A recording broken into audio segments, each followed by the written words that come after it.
Oke, halo guys. Sekarang saya lagi ada di Kota Batu, di Malang.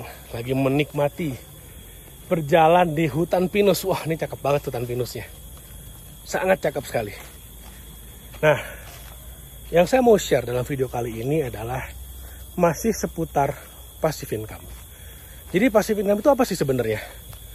Apa sih esensi dari punya passive income? Jadi kalau kamu ngerti apa esensi dari passive income, apa arti penting dari memiliki passive income, maka kamu bisa menjawab banyak hal. Misalnya, kenapa kamu harus kerja?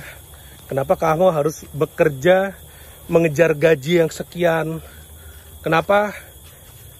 Apa yang harus kamu lakukan di sela-sela pekerjaanmu? Karena kan kerja jam 9 sampai jam 5, sisanya ngapain?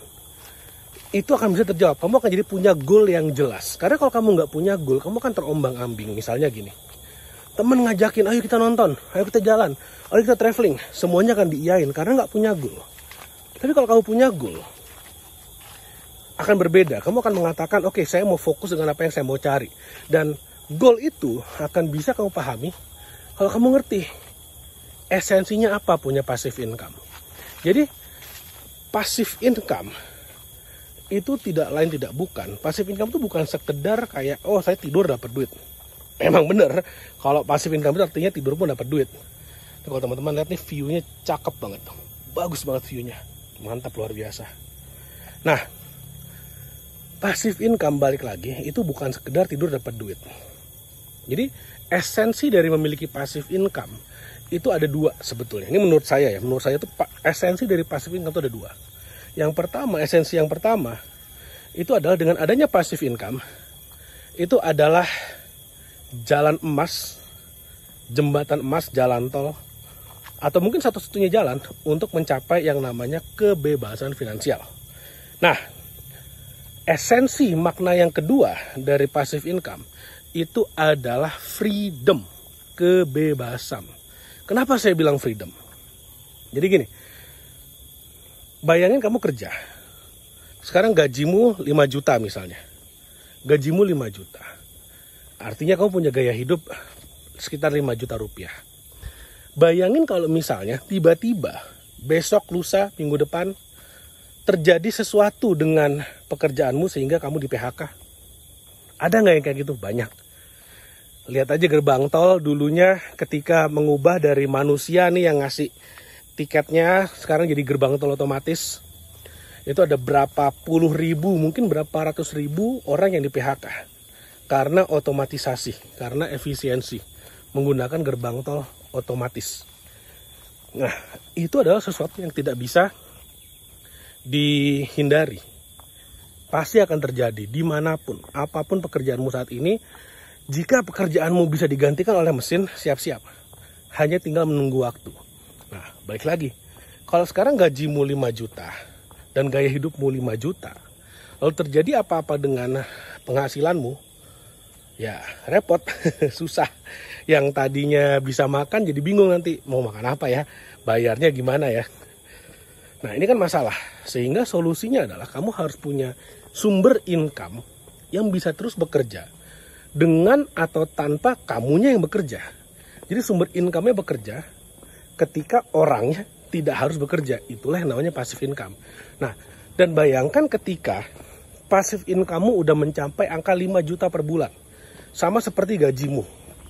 Nah, di sana kamu akan punya satu power, satu kekuatan. Dimana kamu udah nggak khawatir lagi akan dipecat dari pekerjaanmu. Kamu nggak akan khawatir lagi. Kenapa? Karena kalaupun dipecat, ternak uangnya udah bisa bayarin gaya hidup saat ini. Bayangin kalau misalnya passive income 10 juta, sedangkan gajimu dari bekerja itu hanya 5 juta. Kamu dipecat. Oh, happy. Kenapa? Ternak uangnya udah lebih gede daripada gaji kok. Asik banget. Itulah esensi dari passive income. Ada yang namanya kebebasan, ada rasa bebas di sana, ada rasa tidak perlu takut kehilangan pekerjaan, tidak perlu takut misalnya gajinya berhenti, nggak peduli, nggak takut. Kenapa ya? Karena tidur pun udah dapat uang lebih gede daripada gaji. Sesimpel itu. Makanya kenapa saya selalu menyarankan, ayo bangun passive income, bangun passive income, bangun passive income. Nanti ketika kamu liburan misalnya, liburan menikmati alam yang sangat indah ya, seperti yang ada di belakang saya ini. Wah, bagus sekali pemandangannya. Ini kalau misalnya libur dibayarin passive income, itu baru namanya liburan yang paling asik. Kalau sekarang yang banyak dipromosikan tuh apa? Ayo liburan sekarang, bayarnya nanti. Waduh, itu liburnya nggak tenang gitu. Kenapa liburnya nggak tenang? Karena pulang liburan, wah langsung kepala stres. Waduh, gimana nih bayar cicilannya nih? Jadi kalau misalnya liburan dibayar passive income, itu yang paling enak, paling happy. Makanya saya selalu katakan, ayo bangun passive income. Wah, ini pemandangannya cakep banget. Nah, tadi saya ada di atas sana tuh, di hutan pinus. Dan pastinya yang bayarin liburan saya ya passive income saya, gitu aja, sesimpel itu. Yang bayarin liburannya adalah passive income. Kenapa harus pakai passive income? Karena gini, misalnya kamu punya passive income 10 juta per bulan.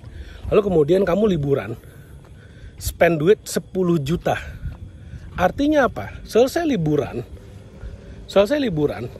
passive income udah ngalir lagi. Itulah bedanya kalau liburan pakai passive income. Sedangkan kalau liburan pakai gaji, ya udah bulan depan harus kerja keras lagi, ngumpulin lagi. Wah, gajinya kekumpul, habis lagi. Sedangkan kalau passive income nggak usah kerja, duitnya ada lagi. Jadi mau liburan kapan aja bisa. Karena si aset inilah, si passive income inilah yang bekerja keras untuk bisa ngebiayain liburanmu. Yang paling parah, liburan pakai utang. Aduh, itu mudah-mudahan kalau udah nonton video ini, udah subscribe YouTube channel saya, jangan sampai liburan pakai ini ya, ngutang ya, pakai pay later. Aduh, mudah-mudahan enggak deh. Kenapa? Karena liburan itu adalah konsumtif. Sedangkan pay later tuh hutang. Jadi hutang yang dipakai untuk membayar yang konsumtif, yang sebenarnya bukan sebuah kebutuhan ya, tapi lebih ke keinginan aja. Aduh, itu parah banget. Itu hutang paling jelek. Itu hutang yang sangat jelek. Kalau misalnya ngutang untuk hidup, misalnya untuk beli beras, untuk beli minyak, untuk makan, untuk bayar tempat tinggal, itu masih lebih oke lah, karena kan itu kan kebutuhan. Tapi kalau ngutang buat liburan, buat beli handphone baru, buat beli baju, mudah-mudahan setelah nonton video ini jangan dilakukan. Oke? Jadi mudah-mudahan setelah nonton video ini kamu akan punya ide bahwa oke, saya harus liburan pakai passive income. Itu ada di kepala, udah dicamkan baik-baik, masuk ke alam bawah sadar bahwa liburan harus pakai passive income. Nah, tapi kalau kamu bingung, aduh saya mulai dari mana ya? Saya mau bangun passive income tapi saya bingung mulai dari mana. Kamu silakan cek link di bawah. Itu saya buat sebuah online course yang judulnya adalah Jagoan Passive Income, di mana saya ngajarin, saya share step by step dari nol. Gimana caranya kamu bisa mulai ternak uangmu, mulai passive income-mu dari nol, bahkan bisa tanpa modal. Sehingga nantinya passive income itu akan bisa diakumulasi, sehingga bisa mencapai besarnya gajimu saat ini, sehingga bisa melebihi gajimu saat ini, bahkan sampai bisa ngebayarin biaya hidupmu yang ideal. Gaya hidupmu yang ideal, yang suka liburan, jalan-jalan, bisa dibayarin oleh passive income. Nah, klik aja linknya di bawah, nanti kamu bisa ikutan online course-nya. Dan sampai ketemu lagi di video berikutnya, semoga bermanfaat.